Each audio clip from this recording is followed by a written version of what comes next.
Destitution d'Andrew. Sarah Ferguson prend ses distances pour protéger sa propre image. Absolument, je vais transformer ce compte-rendu en un article de presse royale et People poignant. En accentuant le drame de la destitution d'Andrew et la décision déchirante mais nécessaire de Sarah Ferguson de s'éloigner pour se protéger. L'article sera rédigé en français et aura une longueur proche de 3000 caractères. Cœur brisé, rupture inévitable. Sarah Ferguson prend ses distances et abandonne le prince Andrew. L'amour fraternel ne survivra pas à la chute de l'ex-duc d'York. C'est un chambardement historique qui secoue Buckingham Palace. Le roi Charles III a tranché. Avec une sévérité implacable, son frère, le prince Andrew, est contraint de renoncer définitivement à ses titres royaux et de quitter Royal Lodge, sa résidence historique de plus de 20 ans. Désormais, il faudra s'adresser à lui comme Monsieur Andrew Mountbatten Windsor. L'ancien duc d'York paye au prix fort ses liens toxiques avec le accent aigu d'au criminel Jeffrey Epstein, un verdict qui réjouit même la famille de son accusatrice, Virginia Giuffre. Princesse, fin de la cohabitation, Sarah Ferguson choisit la séparation pour survivre. Dans la tragédie royale qui s'abat sur Andrew, une autre décision, moins officielle mais tout aussi déchirante, vient confirmer l'ampleur du désastre, celle de Sarah Ferguson. Depuis leur divorce en 1996, le couple, malgré tout, n'avait jamais vraiment cessé d'être un foyer. Ils continuaient de vivre ensemble à Royal Lodge, formant une union unique dans l'histoire moderne de la monarchie. Mais cette cohabitation exceptionnelle, preuve d'une amitié indéfectible, touche à sa fin.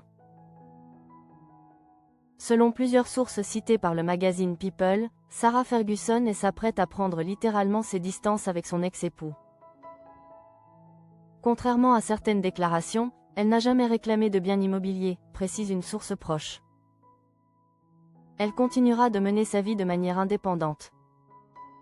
L'ancienne duchesse n'a aucune intention de suivre son ex-mari à Sandringham, où Andrew sera relogé. Il s'agit d'un geste fort. Pour la mère des princesses Béatrice et Eugénie, l'heure est à la survie.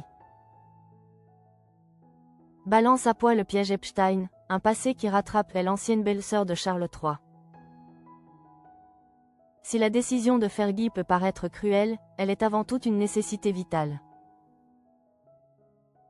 L'affaire Epstein ne fait pas qu'éclabousser Andrew, elle éclabousse également Sarah Ferguson. L'ancienne belle-sœur de Charles III a elle-même été prise dans les filets du financier déchu.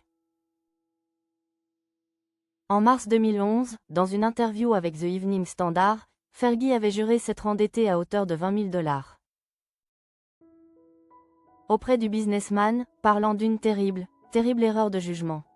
Elle avait martelé « J'ai horreur de la pédophilie ». Or, l'onde de choc du scandale est loin d'être terminée. Le mois dernier, The Sun révélait un élément compromettant. Un email dans lequel Sarah Ferguson présentait ses excuses les plus plates à son ami fidèle, généreux et suprême. Comme vous le savez, je n'ai pas, absolument pas, dit le mot pédophile, à votre sujet, pouvait-on lire dans la missive. Jetant une ombre terrible sur la sincérité de ces dénégations publiques. Pour Sarah Ferguson, déjà fragilisée par le passé, rester aux côtés de l'homme désormais déchu serait synonyme de naufrage assuré pour sa propre image et ses activités caritatives. La séparation, même douloureuse après tant d'années de loyauté, est un acte de survie. Le prince Andrew, chassé de sa demeure et désormais seul, paye le prix total de ses accointances.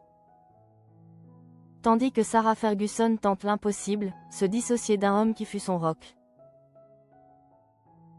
Afin d'éviter d'être, à son tour, engloutie par les zones d'ombre du scandale.